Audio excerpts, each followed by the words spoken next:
Hello and welcome. I'm Annette Reeder from the biblicalnutritionist.com, and today it's all about air fresheners.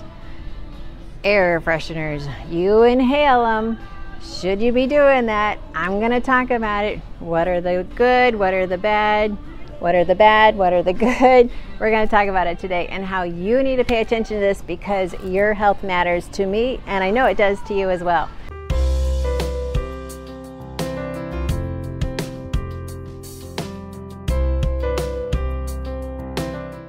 Well, thanks for letting me share with you God's recipe for excellent health, and that always includes understanding how much God loves you. Now, let's look in on what are the good air fresheners and the bad, or the bad and the good. I'll tell you right now. Well, before I go into too much detail about these fragrances, and you really need to hear this, please hit like, subscribe, and the bell so you and I can stay connected. As soon as you hit subscribe, you become part of the Biblical Nutritionist family. And this is where things happen because I'm here to help you finish this race well. Let me share with you some of the health challenges that you're going to have by using air fresheners that are not of the value that you are worth. Increased asthma, increased respiratory problems, breathing problems, they're always going to be exacerbated. Sensory irritation, a lot of kids are dealing with that. Learning disabilities, neurological impairments. Dr. Doris Rapp wrote a book many years ago, Is This Your Child? In it, she shared how different cleaning products that were used in the home affected the child's ability to even write their name or to do a math problem. This has been tested many times in the schools. And when cleaners would be brought in, they would have a fragrance. So I've already talked about fragrance if you've watched some of my other videos and how harmful they are. But especially air fragrances, air fresheners, because we breathe it in, it goes through the lungs, it gets into the bloodstream, lymphatic system, and you are now going to be affected. Every cell in your body is interconnected with every cell in your body. So whether you think, well, I'm just smelling it, no, it's in you. And we need to be careful of this because when our children can't think right, when they can't do their math, when they can't read, we need to think and ask ourselves, wait a minute, are there any fragrances in this environment that might be causing this problem with this child? Remove the child from the situation, take them to a place that has no fragrances, remove all fragrances from your home if you're homeschooling, and don't let fragrances come in. Now, I'm going to tell you the good fragrances that you can use and the healthy ones you can use, so stay tuned for that. I've got a really good list. So this is, I know you like beautiful smells. I do too, like walking outside after a rain, it just smells so good. Or I can smell when springtime is coming. I can smell when fall is coming. I love the smell when a fresh snow. I get that. I love smells, but I don't want fabricated smells and I don't want artificial smells. I just want to smell God's green earth. That's all I want to smell. So I want to help you with this because our children are suffering in greater numbers than ever before. So let's look at what you should watch for and what we can use instead.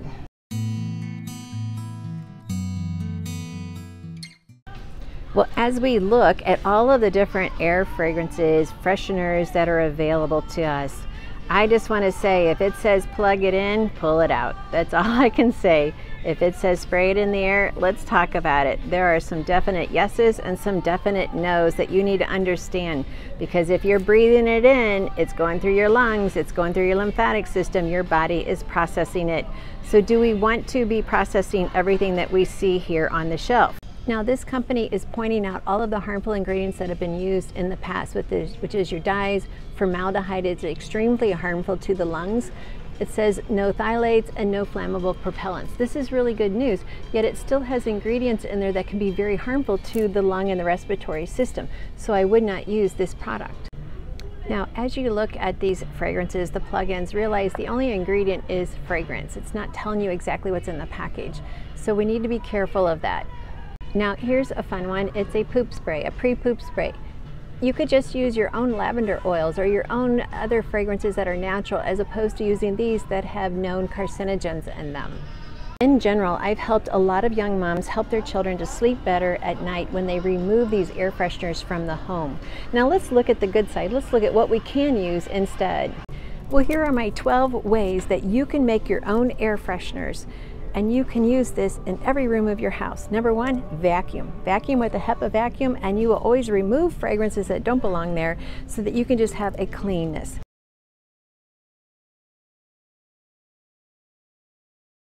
Ventilate. Ventilate. Open your windows every morning, every night for 5-10 minutes. Let the air circulate. I know some days are cold and some days are hot, but you need that fresh air coming into your home at least once a day. Number 3, go outside. Enjoy the fresh air yourself, no matter what season of the year it is, no matter what's going on outside. Even if it's raining, go smell the rain, go smell the sunshine, go smell the spring, the fall, the snow, everything.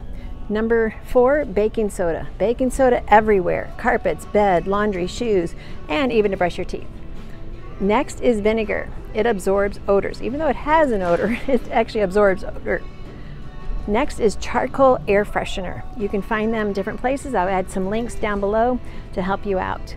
Then we come to plants. Definitely have 1, 2, 3, 5 plants in your home to absorb unnatural odors and to create an oxygen balance in your home that you can breathe better.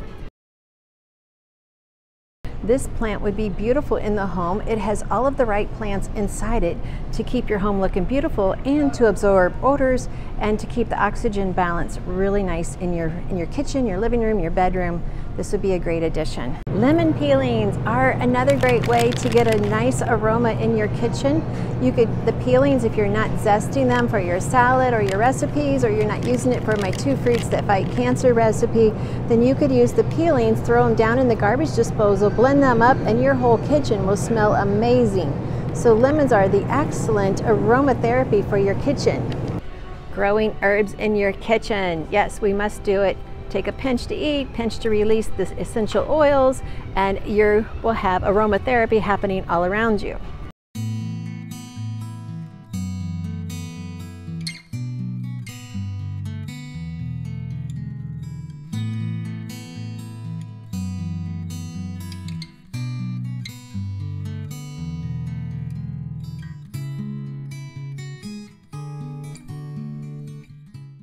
Vanilla extract. Heat it up on a light bulb, put it on your stove, whatever you want to do. Vanilla is a natural calming effect for the heart, the brain, and the mind. Now when it comes to vanilla, you're going to have several different options. You can use the vanilla bean paste, you can use the vanilla flavoring, or you can use the vanilla extract. If you're going to use it just for an aroma in your home, just take the vanilla flavoring, put a drop or 2 on a light bulb, and just the heat of the light bulb will permeate your entire room. If you're going to do cooking, then I recommend the vanilla extract.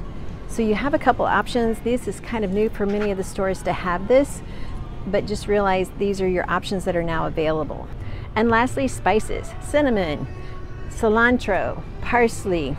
These are also herbs, but if you have them dried, you can just put them in some water, maybe some cloves, some whole cloves.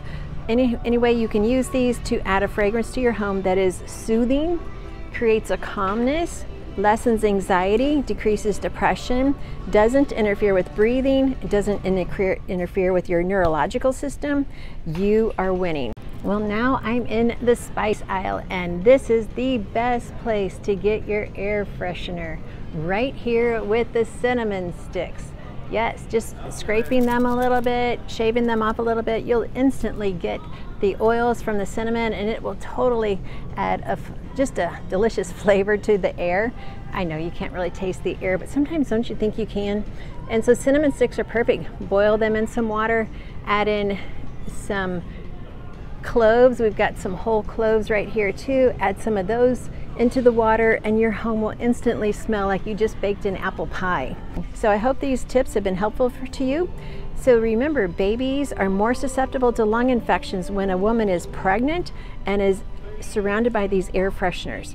Pay attention to that. The pregnant women, infants, and elderly are more susceptible to problems when we're using these air fragrances. Thanks for letting me share with you this information about air fresheners. They're more important than you could ever imagine, and I'm here for you. I'm here because God loves you, and He created you in a special, unique way, and He's loved you from the moment of conception, and you are so important to Him, and He has a purpose and a plan for your life that only He can help you to discover. Thanks for letting me share this with you and for sharing God's recipe for excellent health.